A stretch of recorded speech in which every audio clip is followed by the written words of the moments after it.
मोहतरम नाज़रीन, एक बादशाह जिसकी बहुत बड़ी सल्तनत थी, उसकी 7 बेटियां थीं मगर बेटा कोई नहीं था।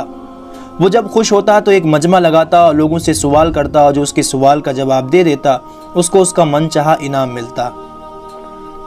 एक दिन बादशाह बहुत खुश होता है और अपनी 7 बेटियों को बुलाकर पूछता है कि मैं तुमसे एक सवाल पूछूंगा और अगर जवाब अच्छा लगा तो तुम्हारा मन चाहा इनाम भी दूंगा। सब एक कतार में खड़ी हो जाओ और एक एक करके बताओ कि तुम किसका दिया खाती हो और किसका दिया पहनती हो। 7 में से 6 बेटियों ने कहा, अब्बा हुजूर आपका दिया खाते हैं, आपका दिया पहनते हैं और आप ही की वजह से हमारी ये शान व शौकत है। ये सुनकर बादशाह बहुत खुश हुआ और सबको उनकी मनपसंद चीज़ दे दी। जब सबसे छोटी बेटी की बारी आई तो उसने कहा कि मैं अल्लाह का दिया खाती हूँ और अपनी किस्मत का पहनती हूँ और ये मेरा नसीब है। बादशाह ये सुनते ही आग बबूला हो गया और कहने लगा, ए कमबख्त, तूने मेरी नाशुक्री की है, तुझे इसकी सज़ा ज़रूर मिलेगी। शहजादी ने कहा, जो हुक्म अब्बा हुजूर। बादशाह ने सिपाहियों को हुक्म दिया कि जाओ इसे जंगल में छोड़ आओ, मैं भी देखता हूँ कि ये मेरे बगैर कैसे अल्लाह का दिया खाती है और अपने नसीब का पहनती है।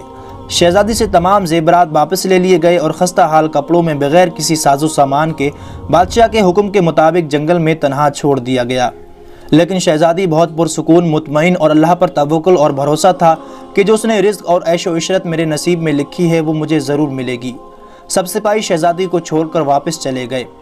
शहजादी जंगल को देखने लगी कि चारों तरफ दरख्त ही दरख्त थे और दोपहर से शाम होने वाली थी कि शहजादी ने सोचा क्यों ना कुछ लकड़ियां जमा कर लूं ताकि रात को आग जलाऊं, फिर कोई जंगली जानवर भी पास नहीं आएगा और रात भी गुजर जाएगी। शहजादी जंगल में लकड़ियां ढूंढने चल पड़ी। उसकी नज़र एक झोपड़ी पर पड़ी जहां एक बकरी बंधी हुई थी और अंदर से खांसने की आवाज़ आ रही थी। पहले तो शहजादी बहुत हैरान हुई कि इतने वीरान जगह पर झोंपड़ी।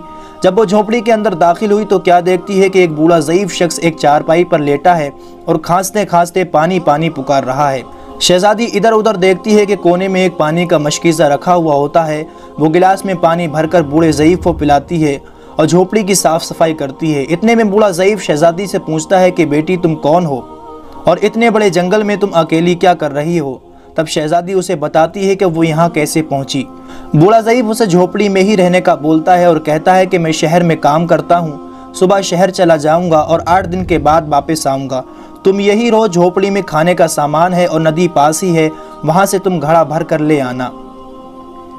सुबह को बूढ़ा ज़ईफ शहर चला जाता है और शहजादी यहाँ अकेली झोपड़ी में साफ़ सफाई करके बकरी का दूध निकालती है। आधा अपने लिए रख लेती है और आधा बाहर एक कोने में बर्तन में डाल कर रख देती है कि रात को कोई जानवर भूखा या प्यासा होगा तो पी लेगा, और ख़ुद अंदर आकर सो जाती है। सुबह सवेरे जब शहजादी उठती है तो क्या देखती है कि दूध का बर्तन खाली और पास एक लाल पड़ा है जो देखने में बहुत ही नायाब और कीमती मालूम होता है और पास ही सांप के निशान भी मौजूद होते हैं। तब शहजादी को याद आता है कि बचपन में उसने सुना था कि जब कोई नायाब सांप बहुत खुश होता है तो एक ऐसा लाल उगलता है कि जिसकी कीमत हीरे जवाहरात से भी बहुत महंगी होती है। शहजादी बहुत हैरान होती है और दिल में सोचती है कि शायद सांप भूखा था, इसलिए वो दूध पीकर खुशी में लाल छोड़ गया। फिर वो लाल उठाकर अपने पास रख लेती है और फिर अगली रात शहजादी बर्तन में दूध रख देती है और अगली सुबह जब देखती है तो फिर एक लाल पड़ा हुआ होता है। ऐसे ही करते करते 7 दिन गुजर जाते हैं और शहजादी के पास 7 लाल जमा हो जाते हैं और उस दिन बूढ़ा ज़ईफ भी आ जाता है।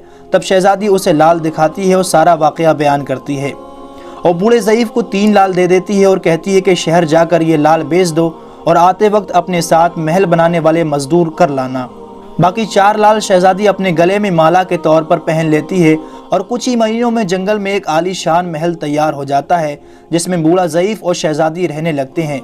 ऐसा खूबसूरत महल जिसमें हर आराइश, नौकर चाकर, दुनिया की तमाम नेमतें मौजूद होती हैं। शहजादी जंगल में लकड़ी की एक फैक्ट्री लगा देती है जिसमें गरीब काम करते हैं, उनकी रोटी भी चलती रहती है। देखते ही देखते जंगल एक शहरनुमा बन जाता है और दूर दूर तक धूम मच जाती है कि शहजादी बहुत रहमदिल है। ये खबर ऐसे ही बादशाह तक पहुंचती है तो बादशाह के दिल में इश्तियाक चाहत होती है कि देखो तो सही कौन से मुल्क की शहजादी है जिसकी इतनी तारीफ़ें हैं। बादशाह सिपाहियों के हाथ पैगाम भेजता है शहजादी से मिलने। यहाँ शहजादी के सिपाही जब शहजादी को बताते हैं तो शहजादी ये हुक्म देती है कि बादशाह सलामत एक ही शर्त पर हमसे मिल सकते हैं कि वो अपनी तमाम बेटियों को साथ लेकर आएँ। सिपाही जाकर बादशाह को ये पैगाम दे देते हैं।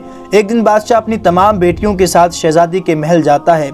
शहजादी उनसे मिलती है, चेहरे पर नकाब करके उनके लिए 7 रंग के खाने पेश करती है और हर खाने के साथ उसी रंग का जोड़ा और जेवरात पहन कर आती है। महल की शान और शौकत, खूबसूरती और शहजादी का अंदाज बादशाह और बाकी तमाम शहजादियों को बहुत हैरान और मुतासिर करता है। आखिर में बादशाह शहजादी से ये कह ही देता है कि तुम मेरी बेटी के जगह पर हो और मैं भी तुम्हारे कहने पर अपनी तमाम बेटियों को साथ लेकर आया हूँ। फिर हमसे ये पर्दा किस लिए? बहुत इसरार करने पर शहजादी कह देती है कि ठीक है, मैं तैयार होकर आती हूँ। सब शहजादियाँ आपस में सरगोशी करने लगती हैं कि इतनी तो तैयार है, इतने महंगे जेवरात पहनी है, अब और कितना तैयार होकर आएगी।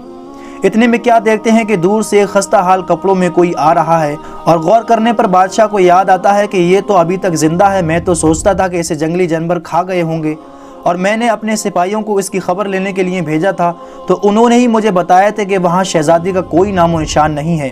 तो ये कैसे मुमकिन है? बादशाह खुशी से झूम उठता है और कहता है कि शहजादी को बुलाओ, मैं तुम्हें शहजादी से आज़ाद करवा कर ले जाऊँगा और शहजादी तुम्हारी कीमत में चाहे मेरी सारी बादशाहत ही क्यों ना मांग ले। ये सुनते ही शहजादी बोलती है कि नहीं अब्बा हुजूर, मैं ही वही शहजादी हूँ और मैं ना कहती थी कि मैं अल्लाह का दिया खाती हूँ और अपने नसीब का पहनती हूँ। बस उसी अल्लाह ने मुझे कहाँ से कहाँ पहुँचा दिया कि आज मैं आपसे भी ज़्यादा अमीर हूँ। फिर शहजादी अपना तमाम हाल बयान करती है कि वो इस मकाम तक कैसे पहुँची और दिखाती है अपने गले की माला जिसमें अभी तक 4 लाल मौजूद होते हैं। ये बात सुनते ही बाकी तमाम शहजादियाँ दिल में रश्क करने लगती हैं और सोचती हैं कि काश हमने भी तब यही कहा होता कि हम अल्लाह का दिया खाती हैं और अपने नसीब का पहनती हैं। दोस्तों, हमें हमेशा अल्लाह ताला की ज़ात पर यकीन और भरोसा रहना चाहिए।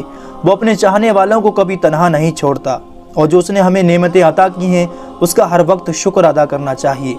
इसी के साथ दोस्तों आज की हमारी वीडियो का इख्तिताम होता है। वीडियो पसंद आने की सूरत में इसे लाइक और ज़्यादा से ज़्यादा अपने तमाम दोस्तों को